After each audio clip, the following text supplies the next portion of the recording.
Electricity self-sustainability. As I have alluded to so far, you have many incentives to want to be electrically self-sustainable. Remember, your electricity service is mostly obligatory, and you often have no choice as to who is your provider. And your electric company is often indifferent to your needs, disabilities, and income level. Your power company is often abusive and corrupt. Not to mention that your electricity bill is among the highest expenses of your household, certainly here in the US. Biologically speaking, the human body is electrically self-sufficient. You do not need an external source of electricity to live. The human nervous system produces electrical charges constantly, so you may say electricity is within each of us. But external electricity and technologies that use it have allowed us to live healthier and more comfortably. And electricity has allowed us to perform more work. Also, external electricity may be used to save our lives with healthcare interventions. For example, with electrocardiogram systems, surgeries, etc. It is undeniable that modern society would not exist without the use of electricity. So, it is hard to overestimate the importance of electricity in our modern world. However, we have been taught from a young age that we need electrical energy to live normally. We subscribe or are subscribed to electrical service contracts since we begin our independent lives and use and waste millions of kilowatts of electrical energy. And we have accepted to demand and depend on having electrical energy available in our homes, places of work, and places of play. In many areas of the world, we expect our homes to be air-conditioned and lighted in every room. We want our jobs to be computerized and automated. And we want our parks and restaurants to be lighted and available well into the night. I believe we are addicted to high amounts of electrical energy, much of which is utterly wasted. First, I believe we don't need all this energy that many of us pay a high cost for to have available. I believe and have proven that we can live with a fraction of the energy that most of us currently use and be just as happy and productive. For example, since 1970, household appliances have become orders of magnitude more efficient. Yet, by the 2010s, electricity use per household had almost doubled. I believe this trend was driven by more abundant use of electrical air conditioning, water heating, and the electrification of many other appliances in the home. Still, since about 2000, even higher efficiency electronics and miniaturized electronics have become common. This should have allowed for an ever-decreasing demand for energy. But as of this writing, we have not yet experienced this expected decrease in electricity demand. Much of it likely due to our culture of wastefulness, a culture that I believe has been driven from the top down. Nevertheless, advances in alternative energy production and renewable energy storage technologies present the possibility to affordably produce, store, and use your own electrical energy. Thanks, in part, to the 2008 depression, the world supercharged efforts for energy independence, unleashing the massive renewable industries that we now have. We now have competitively cheap solar photovoltaic technologies, powerful and durable batteries, affordable and dependable electric vehicles, and wind energy is more affordable and accessible. Ultimately, now more than ever, we have the possibility to affordably disconnect from the electrical utility as individual households and still have electrical energy available. Electricity self-sustainability is simply providing your own electrical service. In fact, you'd own and operate a small electric power generation plant. There are several affordable and relatively simple ways of doing this. The simplest, to my estimation, are using solar photovoltaic energy generators, wind energy generators, or conventional gas generators. These all have advantages and challenges. Solar photovoltaic is, by a considerable margin, the most affordable, simple, and available method. Wind turbines are convenient technologies which you may use in high wind and low sunlight areas. And gas generators, although polluting, offer an option to disconnect from the grid and use sparingly. Other less convenient and affordable ways exist, which require more resources and concessions. Still, these are less costly than remaining connected and paying for grid electricity. These include using fuel generators, rechargeable batteries, or simply living without electricity. But before diving into any of these options, you must determine if disconnecting from your electrical grid is legal and worth it for you. And if disconnecting is not a legal option, you may still rely only on your own electrical source by not using grid electricity. The steps on exactly how to disconnect from the grid and generate your own energy are many, technical, and detailed. These will be discussed in part 3 of this book. But there are a few basic preconditions and technologies to secure before pulling the plug from your local electric company. Again, the following options are required only if you choose to have electricity. Remember, living without electricity is possible and does not necessarily mean quitting a modern lifestyle. So, you must be as electrically efficient as possible in your household. You must be able to legally stop using grid power or disconnect from your electric utility company at your location. You must be able to safely and legally install, use, and maintain your own source of electricity in your home. Cutting back on the energy you use and still performing the same or more activities requires planning, efficient methods, and technologies. Efficient methods are the smart choices you make to save energy. Actions such as turning off your water heater when not in active use, and ensure you turn your air conditioner off during the day or when it is safe to do so. Or actively adjusting the AC thermostat to the level where it will turn on the least, while still providing a good level of airflow and comfort. Efficient technologies, in turn, are more efficient large appliances and electronics, and yes, light bulbs too. These more efficient tech may cost slightly more, but at times cost the same or less, depending on availability. And although more efficient technologies may cost more initially, in time, the cost to run them may save you enough money to offset its initial higher cost. For example, today an electric vehicle may cost up to $10,000 or more for a comparable internal combustion engine vehicle. But over time, this higher cost is generally recovered in savings from not purchasing fuel and other non-required maintenance. So, getting a more efficient air conditioner or water heater will likely save you money in the long run, especially if you get those off from household electricity, like getting propane or DC-powered units. For example, if you switch your air conditioner from 220 volts to a smaller one that runs on 110 volts. Being electrically efficient not only saves you money with the energy you don't use, but it allows you to spend less on the off-grid systems that will provide this energy for you. Before you disconnect your electric service, ensure that your community legally allows you to live without an electrical connection. Your landlord or rental property owner may require utility connection by contract. Rental property owners may not be happy at the prospect that their rented air conditioning units and refrigerators may be sitting unused, perhaps for months to years, as they strongly may believe this may damage those units. But with simple steps such as drying and covering those units, damage can be prevented. More details on these in part 3 of this text. Some covenants, towns, cities, counties, and states require an electric service connection for inhabited homes by direct or indirect laws.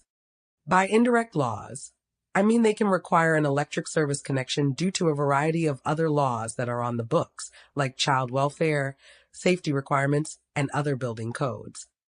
Alternatively, you may keep your electric service connection and simply shut off your main disconnect, thus preventing any use from grid power.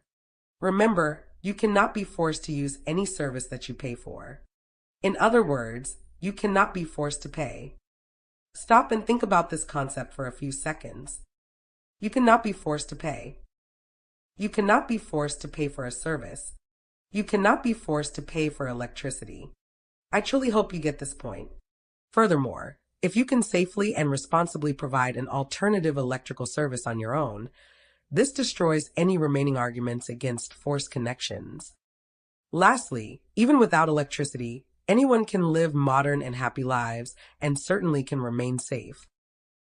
To avoid costly fines and legal trouble, you must install your energy-producing system legally. Most communities have building codes, prescribed by the authority having jurisdiction, or AHJ, such as your town, city, county. These building codes are generally derived from national codes, such as the several published by the National Fire Protection Association, the American Society of Heating and Refrigerating, and Air Conditioning Engineers, among others. Commercial builders generally follow these codes for the safety and convenience of the community and individuals. So, any newly installed electricity producing system must meet code and often must be installed by state licensed contractors. These or other requirements may apply for your HJ. So I highly recommend you search, read, and understand those requirements before planning to disconnect your electric service or installing your own. Keep in mind that being off the grid means that you will not be connecting to or using the electricity, wiring, or equipment that is connected to the utility grid.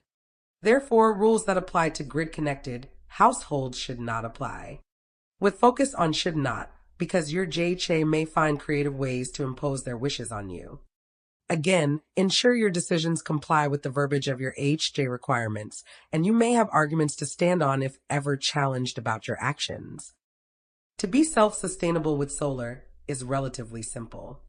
Solar photovoltaic is a renewable, quiet, safe energy generation source that requires only basic to intermediate electrical and mechanical knowledge to install, maintain, and use.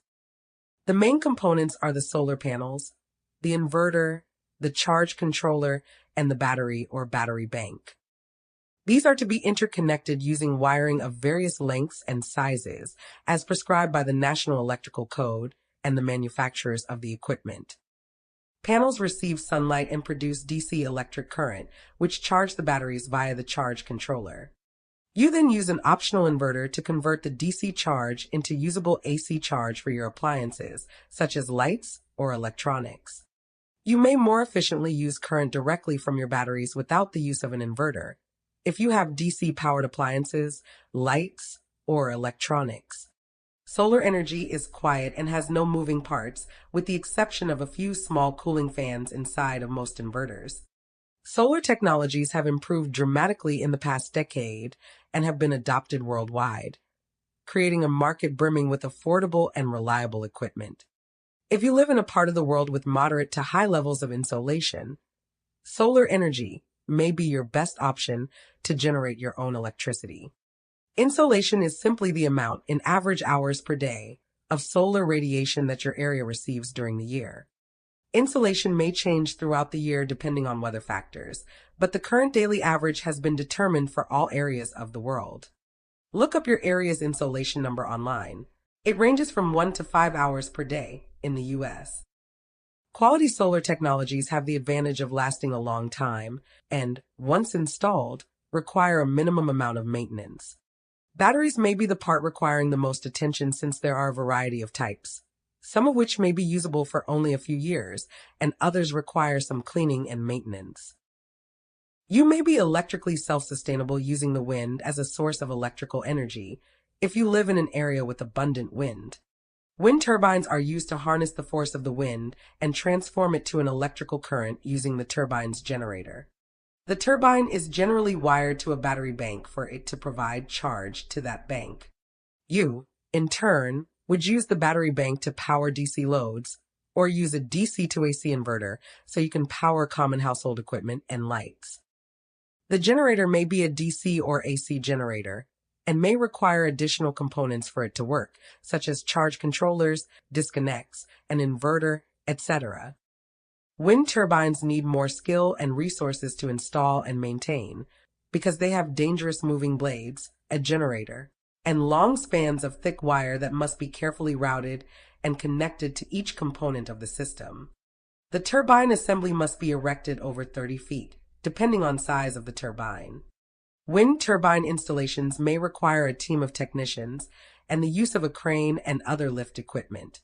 For larger wind turbines, a crane is definitely required. Additionally, wind turbines will produce some noise and will be highly visible by all in the surrounding area. Having a wind turbine, especially larger ones, may not be an option in dense cities, some towns, or areas where they are prohibited. Wind turbines may be used together with solar panels and wired in a way that they both provide charge to the battery bank. A hybrid system, like this, has the advantage of keeping charge in the system in more varied weather conditions, such as nighttime or cloudy conditions. Generally, the wind needs to be much more than just a breeze for wind turbines to produce significant charge. However, many areas of the US and the world have enough wind to produce moderate to good amount of electrical current. You may be electrically self-sufficient by having a conventional fuel generator. Although this option is not encouraged by me because you will be using costly and polluting fossil fuels. But if you can modify your lifestyle to use very little electricity, then this option may be more viable than to fork out monthly cash to your electric utility. A fuel generator may be used as a backup to provide supplemental charge to a small solar energy or wind turbine system. Additionally, you may perform most tasks that commonly use electricity using other fuel-powered sources like wood furnaces, LPG tanks, etc. Or you may go to the extreme where you don't even require electricity to live a full and productive life. Some wealthy people may think that to be energy self-sustainable requires purchasing an expensive energy-producing system to replace their energy source without changing their routine lifestyle. Such a goal usually requires excessively large and powerful renewable energy systems or remaining connected to the grid after installing it. The latter option is very popular in many areas of the US because I believe it has been allowed by the utility grid industry. Knowing it is mostly economically unviable and generally requires continued connection to the grid. This option of having, say, solar panels and a grid connection generally require owners to have to pay for costly installations and equipment, a monthly solar energy power bill or loan bill, and in some instances, a monthly remaining utility grid bill. When people go with solar and the grid, one or more companies sell you and install the system, usually at a bloated price. The system may be purchased, but it is often leased or slowly purchased using high-interest loans. Most customers accept large and painfully expensive loans, of which a few salespeople get hefty commissions. The solar energy system needs to be large enough to produce more energy than what you use during the day, which is often not the case. Only then may you cancel or offset your electric bill completely and only pay for the solar energy used or loan. But if you produce less energy than what is used from your live grid connection, you will be paying both your utility electric company and the loan company. Clearly, I don't recommend this option, nor should you believe that you are self-sufficient if you choose this option. That is because you will rely on the electric company honoring your power savings efforts, which often they don't. And you will also be saddled with a loan that is further entangling you to outside, often corrupt, financial entities. Thank you for listening to this podcast or watching this video. Please subscribe, like, and share so you can support this work and so I can reach more people like you. If you'd like to support this content further, please click on the links provided here. Thank you again. Have a great day.